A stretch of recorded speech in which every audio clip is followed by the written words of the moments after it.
अच्छा जी, अस्सलाम वालेकुम। उम्मीद करती हूँ मेरे सब देखने और सुनने वाले खैरियत से होंगे और अपना बहुत सारा ख्याल रखते होंगे। तो जी, आज हम जिस टॉपिक पे बात करने जा रहे हैं वो एक बहुत ही कदीमी और तारीखी मसला है और तकरीबन कई सौ साल पुराना मसला है ये जिसको हम थोड़ा सा सॉल्व करने की कोशिश करेंगे या हम उस पर बात करेंगे, क्योंकि मेरी एक बहुत ही अच्छी फॉलोअर है जिन्होंने मुझसे रिक्वेस्ट की कि प्लीज़ इस टॉपिक पे बात करते हैं तो करें सॉरी। तो मैंने कहा चले ठीक है ना, इस टॉपिक पे भी बात करते हैं। काफ़ी दिन से उन्होंने मुझसे रिक्वेस्ट की हुई थी तो मैंने फिर इस बारे में काफ़ी सोचा और इस चीज़ के बारे में मतलब एक अपनी एक जो थी सोच मेरी पहले से भी, खैर मैं इस चीज़ के बारे में गौर करती थी, लेकिन उसके बाद फिर बाकायदगी से उस चीज़ के बारे में सोचा मैंने। और वो टॉपिक क्या है? सास और बहू का तो जैसे कि मैंने सुना था कि जी वो पंजाबी की एक मिसाल है, सास ते निकी निकी कस, और एक और मिसाल है कि जी सांप में एक सीन होती है लेकिन सास ऐसी जहरीली नागिन चीज़ है कि उसमें दो सीन आती हैं, और सास जो होती है ना वो बहुत ही खतरनाक किस्म की चीज़ है। तो थोड़ी देर पहले भी हमारी एक बहुत ही फेमस कोई सेलिब्रिटी है, उनकी भी अपनी घरेलू ज़िंदगी में काफ़ी जो थे ना वो मसाइल बने हुए थे। वो भी अपनी सास के बारे में बात करती थी कि जी ओ सॉरी के अच्छा सॉरी, तो जी उनके क्या मसले थे कि जी मेरी सास हमें एक प्लेट में खाना नहीं खाने देती, मेरी सास हमें ऐसे नहीं करने देती, मेरी सास हमें वैसे नहीं करने देती। पता तो आप लोगों को चल ही गया होगा ना कि किसके बारे में बात कर रही हूँ, तो लेकिन मैं नाम नहीं लूँगी कोई मसला ही ना हो जाए अच्छा, तो वो लेकिन ये ठीक है कि जो सास होती है ना वो मतलब करती है इस तरह की छोटी छोटी चीज़ें जो होती है ना, वो बेचारी के ये मसले होते हैं कि वो अपनी बहू से थोड़ी सी जेलस हो रही होती है। लेकिन क्या कभी आप लोगों ने सोचा है कि वो क्यों करती है ऐसे?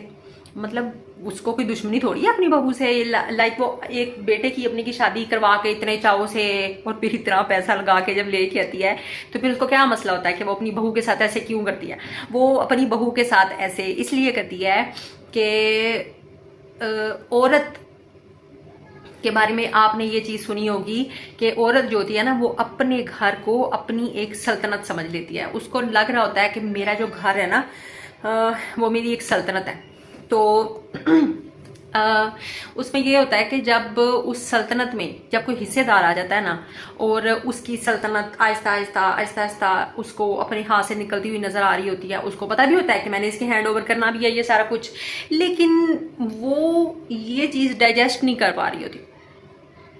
इंसान की ज़िंदगी में सबसे ज़्यादा खौफनाक जो चीज़ है ना वो है उसका जो चाहने वाले हैं ना या जो उसके अपने हैं या जिसको उसने बड़ी मुश्किलों से अपना बनाया है वो उसी की आंखों के सामने उस के अलावा किसी और को अहमियत दें। ये सबसे खौफनाक चीज़ होती है कि इंसान की आधी जान निकल जाती है इसी चीज़ में।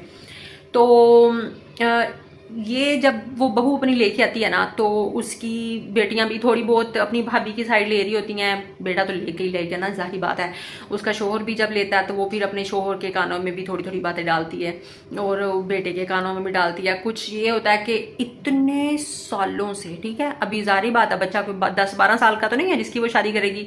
लाइक 20-22-25-30 साल के तो लड़के होते ही हैं, तो अमूमन इससे बड़े भी हो सकते हैं।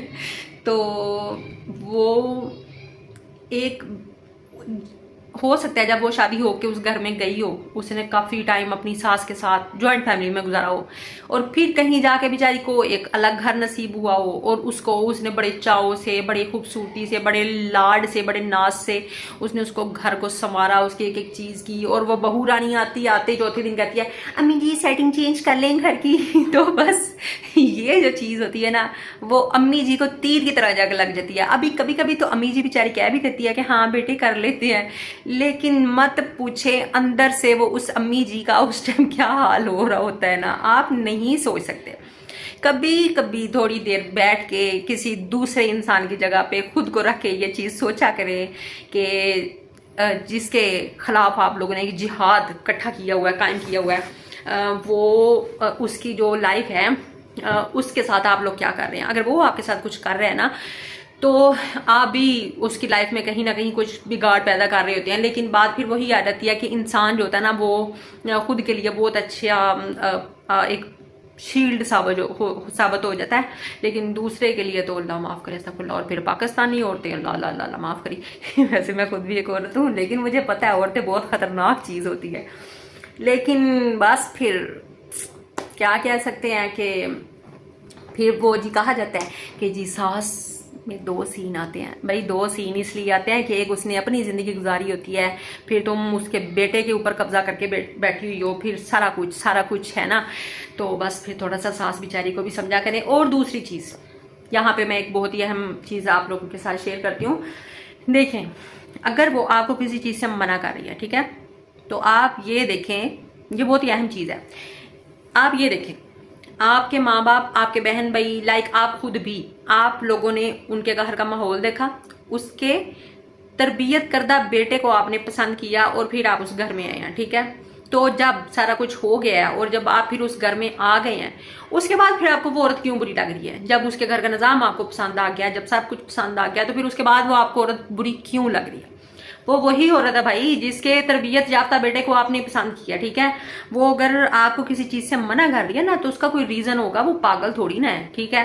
तो थोड़ी सी रिस्पेक्ट किया करें अपनी सास की। उसको सास को आंटी कहने के बजाय खाला जी, अम्मा जी, या जो भी आप लोग कहते हो, अम्मी कह के एक मरतबा देखें। अपने शोहर की माँ को थोड़ी सी इज्जत दें, थोड़ी सी मोहब्बत दें, थोड़ा सा प्यार दें, और उसकी रिस्पेक्ट करें, और उसके जो रूल्स हैं जो उसने बनाए हैं अपने घर के लिए, उनको अपनाएं, और उसके घर को अपना घर समझें, और अपने शोहर के घर से राशन और सौदा इकट्ठा कर करके ले जाके, मतलब आप समझ गए होंगे मैं क्या कहना चाह रही हूँ। ये बहुत से लोगों की ये शिकायतें होती हैं कि जी जो हमारी बहुएं हैं वो मतलब समेट समूट के तो बस अल्लाह वो ऊपर कर देती हैं। ये चीज़ ना किया करें। आपके शोहर की कमाई है, उसका ख्याल करें, उसका हक जो है अपने आपके बच्चों का है, वो उसकी माँ की, उसकी बहन की, उसकी बेटी का है। हाँ, जो आपको वो खर्चा देता है वो अपने ऊपर लगाएं। ये नहीं है कि जो बेचारा आपको खर्चा देता है वो आप मतलब डोनेट कर दें इधर उधर, और फिर बस आप उसका मुंह बैठ के देखें, और फिर आप उसकी जान अजाब कर दें कि कट पैसे मैं फलाना काम करना। ऐसे ना किया करें, ठीक है। खुश रहें, दूसरों को भी खुश रखें, बड़ों का अदब करें, लिहाज करें, प्यार करें। 2 दिन की जिंदगी है, या हो सकता है 4 दिन की हो लेकिन है 2 या 4 दिन की है, इससे ज्यादा नहीं है। खुश रहें, दूसरों को भी खुश रखें, और दुआ में याद रखिएगा, अपना ख्याल रखिएगा। अल्लाह हाफिज।